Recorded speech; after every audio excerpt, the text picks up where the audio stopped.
প্রিয় শিক্ষার্থী বন্ধুরা, আজকের ভিডিওটিতে দেখাবো গুচ্ছ এর বি ইউনিটের রেজাল্ট কিভাবে দেখবেন। এর জন্য আপনার হাতে থাকা মোবাইলের যে কোনো একটি ব্রাউজার ওপেন করবেন। আমি গুগল ক্রোম ওপেন করলাম।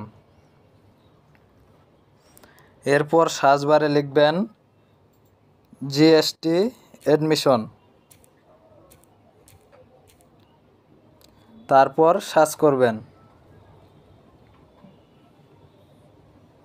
সার্চ করার পর প্রথম যে ওয়েবসাইটটি আসবে সেটির উপর ক্লিক করবেন।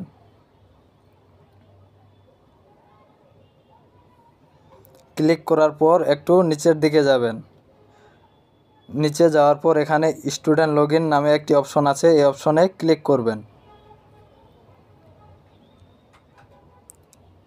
তারপর এখানে অ্যাপ্লিক্যান্ট লগইন নামে একটি অপশন আছে, এখানে অ্যাপ্লিক্যান্ট আইডি এবং পাসওয়ার্ড বসিয়ে দিতে হবে।